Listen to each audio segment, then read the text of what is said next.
हमने कैंपेन्स को समझ लिया, हमें कैंपेन्स के बारे में आइडिया मिल गया, हमें ये पता लग गया कि कैंपेन्स किस तरह के टिकटॉक पर हैं, उनको किस तरह से चलाया जा सकता है। देखिए, मैं पहले भी ये बात कर चुका हूँ, मैं दोबारा इसको रिपीट करता हूँ कि आप जब तक खुद से टेस्टिंग नहीं करेंगे तब तक आपको ये क्लैरिटी नहीं मिलेगी कि आपकी कैंपेन किस तरह की परफॉर्म करेगी या उसके अंदर आपको कौन सी चेंजेस करनी है। मैंने जो आपको बेस्ट टिप्स एंड ट्रिक्स दी उसके साथ कैंपेन स्ट्रैटेजी बता दी। इसके अलावा आप ये कर सकते हैं कि आप एक कैंपेन के अंदर मल्टीपल एड्स रख सकते हैं। मैंने ये पहले भी शायद मेंशन किया आपको कि अगर आपकी एक प्रोडक्ट है, फॉर एग्जांपल आप एक परफ्यूम सेल कर रहे हैं, उस परफ्यूम के डिफरेंट लोकेशंस पे डिफरेंट लोगों के साथ डिफरेंट एंगल्स पे कुछ 5 से 10 क्रिएटिव्स शूट करें। उन क्रिएटिव्स को अब आप टेस्ट करने के लिए एक कैंपेन में रख के एक कैंपेन को थोड़ा अच्छा बजट दे दें, 5000 रुपीज़ का बजट दे दें, और उसके बाद उन सब क्रिएटिव्स को एक ही कैंपेन में आप अपलोड कर दें। फॉर एग्जांपल एक कैंपेन, एक एड सेट, मल्टीपल एड्स। फिर आप देखें कि किस ऐड के ऊपर आपको बेहतर रिजल्ट्स आ रहे हैं, उससे भी आपको डेटा मिल जाएगा। फिर उसको आप डुप्लीकेट भी कर सकते हैं या उसी कैंपेन को आप एक नई उसी प्रोडक्ट की या उसी क्रिएटिव के साथ एक नई कैंपेन भी आप चला सकते हैं। तो देयर आर मल्टीपल स्ट्रैटेजीज जिनको आप with passage of time implement करते जाएंगे तो आप इंशाल्लाह अपने ब्रांड को स्केल कर लेंगे। अब हम कुछ मैट्रिक्स को समझने की कोशिश करते हैं। स्क्रीन पर हम चलते हैं। मेटा की दफ़ा बात की थी, वो है CAC, कस्टमर एक्विजिशन कॉस्ट, जिससे हमें ये पता लगता है कि अगर टिकटॉक से एक कस्टमर हमारी वेबसाइट पे गया और उसने परचेज़ की तो हमें वो परचेज़ कितने पैसों में पड़ी। दूसरे नंबर पे हमारे पास आ जाता है ROAS, return on ad spend, कि अगर हमने 100 रुपये स्पेंड किए हैं या 1000 रुपये स्पेंड किए हैं तो उस स्पेंड के अगेंस्ट हमारी कितने की प्रोडक्ट सेल हुई है। हमारी फॉर एग्जांपल 3000 रुपये की प्रोडक्ट है, हमने 1000 रुपीज़ सेल किया और हमारी 3000 रुपीज़ की प्रोडक्ट बिकी, तो इट मीन्स कि जो ROS है वो 3x है, यानी कि 1 रुपये स्पेंड करके 3x की प्रोडक्ट बिक सकती है हमारी। तो ये ROS का मैट्रिक्स आ गया। इसके अलावा आपके पास बहुत से और मैट्रिक्स आ जाते हैं। One of them is CTR। CTR is basically click through rate.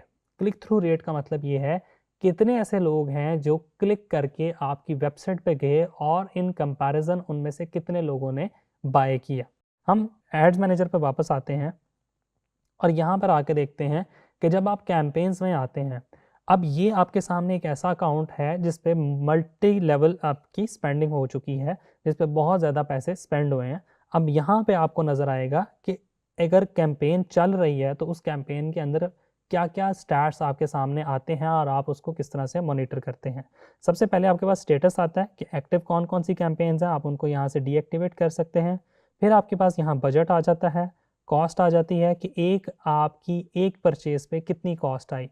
उसके बाद आपका यहाँ पे आप थोड़ा सा आगे चलते जाएं, CPC आ रहा है आपका, कॉस्ट पर क्लिक। उसके बाद CPM आ रहा है, यानी कि कॉस्ट पर माइल, यानी कि 1000 इंप्रेशन की आपकी क्या कॉस्ट आ रही है, वो भी आपके सामने लिखा है कि $0.35 के अंदर हमें इस कैंपेन के अंदर आपके 1000 इंप्रेशंस मिले हैं, यानी कि 1000 लोगों ने इस ऐड को देखा है $0.35 स्पेंड करके। उसके अलावा आपके पास इंप्रेशंस आ रहे हैं कि इस कैंपेन के ऊपर टोटल कितने इंप्रेशंस आए, 78,000 आपको शो हो रहे हैं। क्लिक्स कितने हैं, अब इस चीज़ को ज़रा मॉनिटर करें। 78,000 लोगों ने देखा तो उनमें से सिर्फ 328 ने क्लिक किया। 328 ने क्लिक किया तो आपका CTR कितना बन गया, जो मैंने आपको बताया था कि कितने लोगों ने एक्चुअली आपकी कैंपेन को देखा और कितनों ने एक्चुअली क्लिक करके उस पर गए आपकी वेबसाइट पे। ये आपका क्लिक थ्रू रेट होता है। आपका 0.42 क्लिक थ्रू रेट आ गया। अब 328 में से सिर्फ 6 लोगों ने बाय किया और आपके पास कॉस्ट पर कन्वर्जन आ गई।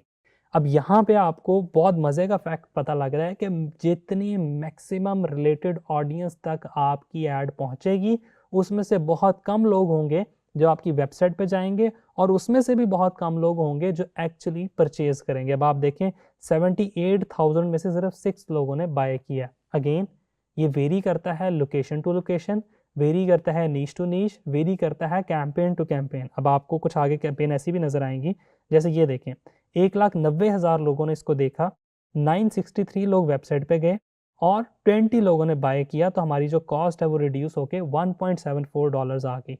अब यहाँ से हमें पता लग रहा है कि हमारी जो कॉस्ट पर कन्वर्जन है, हमारा जो कैक कह सकते हैं उसको, आप इसको CPC कह सकते हैं, ये कितनी आई है। ये हमें पता लग रहा है कि इस कैंपेन की अच्छी आई है $1.89, इसकी बुरी आई है। तो हम उस हिसाब से कैंपेन्स को डुप्लीकेट भी कर सकते हैं और उनको डिलीट भी कर सकते हैं और उनमें चेंजेस भी कर सकते हैं। फिर हमारा इसी तरह CTR और बाकी रिजल्ट्स भी आपके सामने आ रहे हैं। आप यहाँ से किसी भी कैंपेन पे क्लिक करेंगे तो आपके पास यहाँ पे मल्टीपल ऑप्शंस आ रही हैं। आप उसको डुप्लीकेट कर सकते हैं, टर्न ऑफ कर सकते हैं, टर्न ऑन कर सकते हैं, बाकी चेंजेस भी इम्प्लीमेंट कर सकते हैं। एक रूल ऑफ थंब वाली स्ट्रैटेजी जो बहुत पुरानी चलती आ रही है वो ये है कि आप किसी भी कैंपेन को सिलेक्ट करें जो अच्छी परफॉर्म कर रही है, उसको आप डुप्लीकेट कर देते हैं सेम फीचर्स के साथ, सिर्फ नाम वगैरह चेंज कर दें जिससे आपको पता लगे कि आपने डुप्लीकेट की थी ये कैंपेन, तो उसके रिजल्ट्स आपको अच्छे मिलना शुरू हो जाते हैं क्योंकि अब वो डुप्लीकेट एल्गोरिदम के साथ चल रही होती है। तो ये भी एक स्ट्रैटेजी है। इसी तरह आप मज़ीद और स्ट्रैटेजीज़ को एक्सप्लोर करेंगे जब आप प्रैक्टिकली इस चीज़ को एग्जीक्यूट करेंगे। अभी तक आई होप कि हमने टिकटॉक को अच्छे से कवर कर लिया और आपको टिकटॉक अच्छे से समझ आ गया। अगर किसी भी किस्म की आपको कन्फ्यूजन है तो आप क्वेश्चन भी पूछ सकते हैं। इसके अलावा आपके वीकली सेशन भी होते हैं ई-कॉमर्स के कोर्स में, आप वो वीकली सेशन ज्वाइन करके भी अपने क्वेश्चन जो हैं वो अपने जो आपके कोचेज़ हैं या लीड कोचेज़ हैं आप उनसे भी पूछ सकते हैं। Thank you.